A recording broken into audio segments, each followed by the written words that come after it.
ಸಮಾಜ ಸೇವೆ ಅಂತ ಅಂದರೆ ಎಲ್ಲ ಇರುತ್ತಲ್ಲ ಅಂಥವ್ರಿಗೆ ನಾವು ಸೇವೆ ಮಾಡೋದಲ್ಲ.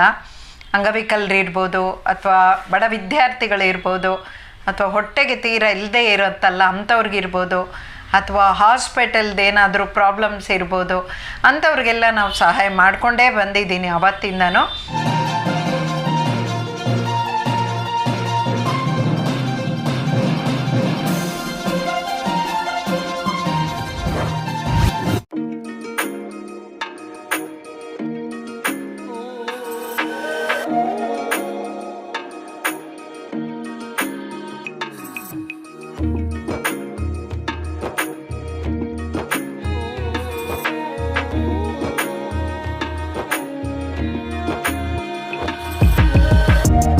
ಕರುನಾಡ ನಿಧಿ ಹಾಗೂ ನಮ್ಮ ಸುದ್ದಿ ವೀಕ್ಷಕರಿಗೆಲ್ಲರಿಗೂ ನನ್ನ ನಮಸ್ಕಾರಗಳು. ಸಾಧಕರ ಸಂದರ್ಶನ. ಹೌದು ವೀಕ್ಷಕರೇ, ಸಾಧನೆ ಅನ್ನೋದು ಎಲ್ಲರಿಗೂ ಆ ದೇವರು ಅದೃಷ್ಟದಲ್ಲಿ ಬರೆದಿರೋದಿಲ್ಲ. ಒಬ್ಬೊಬ್ಬರಲ್ಲಿ ಬೇಗ ಸಾಧನೆ ಮಾಡಿ ಅವ್ರ ಹೆಸರು ತೊಗೊಂಡಿರ್ತಾರೆ, ಇನ್ನೊಬ್ಬರು ಸಾಧನೆ ದಾರಿಯಲ್ಲೇ ತನ್ನ ಜೀವನನೇ ಹಾಳು ಮಾಡ್ಕೊಂಡಿರ್ತಾರೆ. ಅದೇ ಥರ 100 ಜನರಲ್ಲಿ ದೇವರು ಒಬ್ಬ ಸಾಧಕ ಆಗಿರ್ಬೋದು, ಸಾಧಕಿ ಆಗಿರ್ಬೋದು, ಅವ್ರನ್ನ ಸೃಷ್ಟಿ ಮಾಡ್ತಾನಂತೆ. ಅದು ನೀವಾಗಿರ್ಬೋದು, ಇಲ್ಲ ನನ್ನ ಪಕ್ಕ ಕೂತಿರುವ ನಿಮ್ಮೆಲ್ಲರ ನೆಚ್ಚಿನ ಲಲಿತಾ ರಾವ್ ಮೇಡಮ್ ಆಗಿರ್ಬೋದು.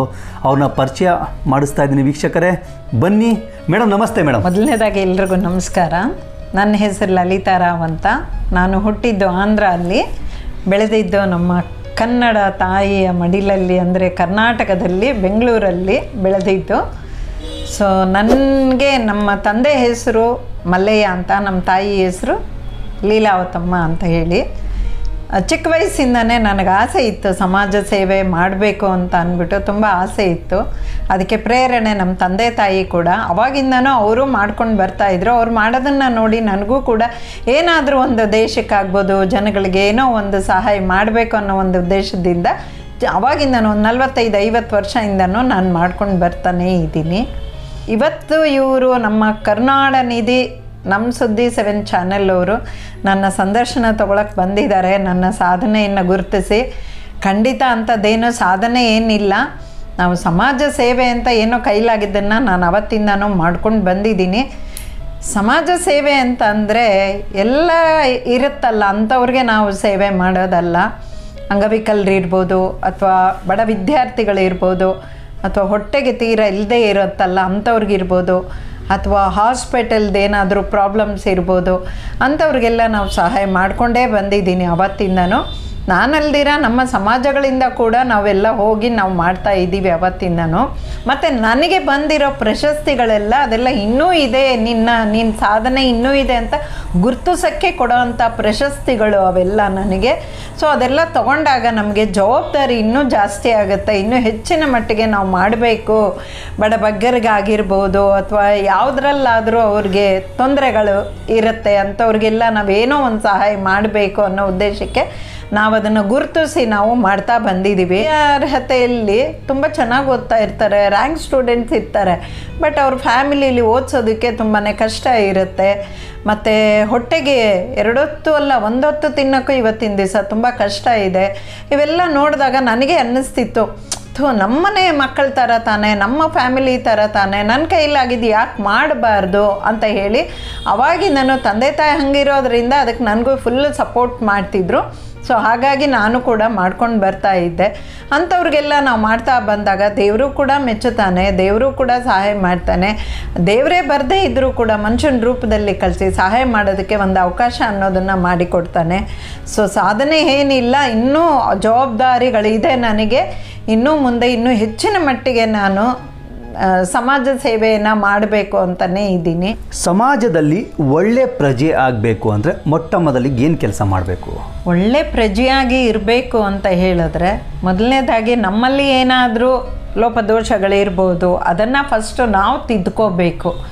ನಮ್ಮ ತಪ್ಪುಗಳನ್ನು ನಾವು ತಿದ್ಕೊಂಡು ನಾವು ಸರಿಯಾದ ಮಾರ್ಗದಲ್ಲಿ ನಡೀತಾ ಇದ್ದು ನಾವು ಇನ್ನೊಬ್ಬರಿಗೆ ಮಾರ್ಗದರ್ಶನರಾಗಬೇಕು. ಅವರು ಕರೆಕ್ಟಪ್ಪ, ಅವರು ಒಳ್ಳೆ ದಾರಿಲಿ ಹೋಗ್ತಾ ಇದ್ದಾರೆ ಅಂತ ನಾವು ಮಾರ್ಗದರ್ಶಕರಾದಾಗ ಆವಾಗ ಅವರು ಕೂಡ ಆಗ್ತಾರೆ.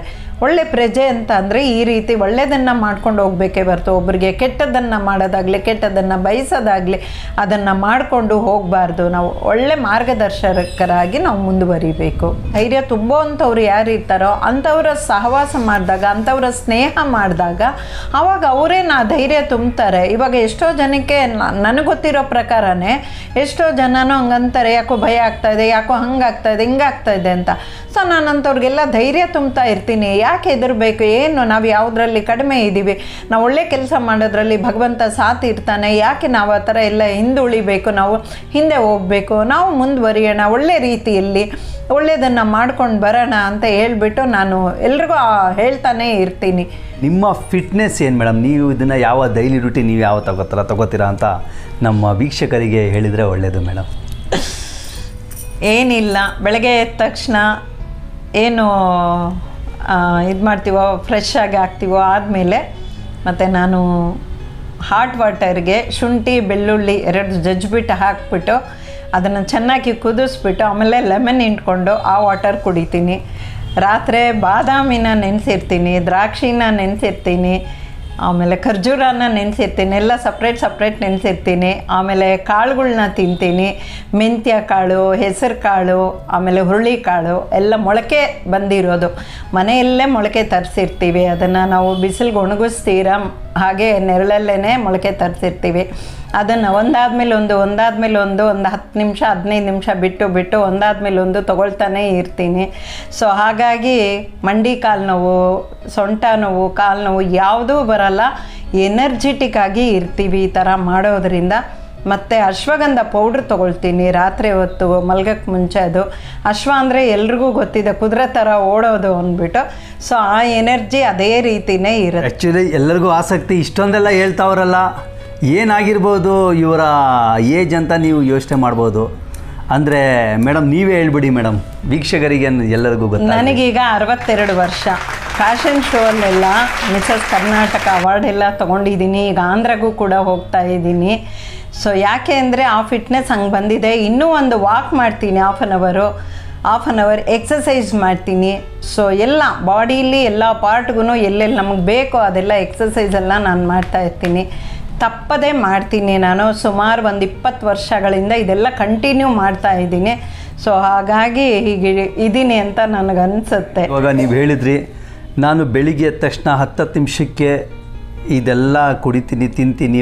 ಡ್ರೈ ಫ್ರೂಟ್ಸ್ ಎಲ್ಲ ನೀರಲ್ಲಿ ಹಾಕಿ ಅದನ್ನು ನೀರು ಆಗಿರ್ಬೋದು ಮತ್ತು ಧನಿಯಾಗಳಾಗಿರ್ಬೋದು ಅದನ್ನ ತಿಂತೀರಿ ಅಂತ. ಅದರಲ್ಲೇ ತಿಂಡಿ, ಅದರಲ್ಲೇ ಹೊಟ್ಟೆ ತುಂಬೋಗ್ಬಿಡುತ್ತೆ. ಮತ್ತು ತಿಂಡಿ ಏನು ಮಾಡ್ತೀರಾ ಮೇಡಮ್ ನೀವು? ಇಲ್ಲ, ಅದೆಲ್ಲ ಅಂದರೆ ಹೊಟ್ಟೆ ತುಂಬೋ ಅಷ್ಟೆಲ್ಲ ತಿನ್ನಲ್ಲ, ಸ್ವಲ್ಪ ತಿಂತೀವಿ ನಾವು ಅಷ್ಟೇ. 1-2 ಸ್ಪೂನ್ 3 ಸ್ಪೂನ್ ಆ ಥರ. ಇದೆಲ್ಲ ಬಾದಾಮಿ ಎಲ್ಲ 3 ತಿಂತೀವಿ. ದ್ರಾಕ್ಷಿ ಅಂದರೆ ಒಂದು 5-6 ನೆನೆಸಿರ್ತೀವಿ. ಅದು ರಕ್ತ ಶುದ್ಧಿ ಆಗುತ್ತೆ, ರಕ್ತ ಇಂಪ್ರೂವ್ ಆಗುತ್ತೆ. ದ್ರಾಕ್ಷಿ ಬಾದಾಮಿ ನೆನಪಿನ ಶಕ್ತಿ ಚೆನ್ನಾಗಿರುತ್ತೆ, ದಪ್ಪ ಆಗಲ್ಲ ಮೇಯ್ನಾಗಿ. ಆ ಥರ ಒಂದೊಂದು ಆಲ್ಮೋಸ್ಟ್ ಇವಾಗ ಎಲ್ರಿಗೂ ಎಲ್ಲ ಪದಾರ್ಥಗಳದ್ದು ಏನೇನು ಅದರಲ್ಲಿ ವಿಟಮಿನ್ಸ್ ಮಿನರಲ್ಸ್ ಎಲ್ಲ ಇರುತ್ತೆ ಅಂತ ಗೊತ್ತಿರುತ್ತೆ. ಸೊ ಹಾಗಾಗಿ ನಾನು ಅದನ್ನು ತಿಂತಾಯಿದ್ದೀನಿ. ಈ ಸೊಂಟ ನೋವು, ಮಂಡಿ ನೋವು, ಕಾಲು ನೋವು ಎಲ್ಲ ಬರದೇ ಇರೋದಕ್ಕೆ ಈ ಮೊಳಕೆ ಕಾಳು ತಿಂತೀನಿ. ಮತ್ತು ಎನರ್ಜೆಟಿಕ್ ಆಗಿರ್ತೀವಿ. ಅದಕ್ಕೆ ನನಗೆ ಒಂದು ಕೂದಲು ಕೂಡ ಉದ್ರಲ್ಲ. ತಲೆಗೆ ಸ್ನಾನ ಮಾಡುವಾಗ ಕೂಡ ಕೂದಲು ಹಾಗೇ ಇದೆ, ಕಪ್ಪಗೂ ಇದೆ. ನಾನು ಡೈಗೆ ಎಲ್ಲ ಹಾಕಲ್ಲ ಆ ಥರ. ಇದೆಲ್ಲ ಪ್ರೊಟೆಕ್ಷನ್ ಮಾಡುತ್ತೆ ಅಂತ ಆಲ್ಮೋಸ್ಟ್ ಎಲ್ರಿಗೂ ಗೊತ್ತಿರುತ್ತೆ. ಬಟ್ ಪ್ರತಿದಿನ ಮಾಡಬೇಕಲ್ಲ, ಮಾಡಲ್ಲ ಜನಗಳು.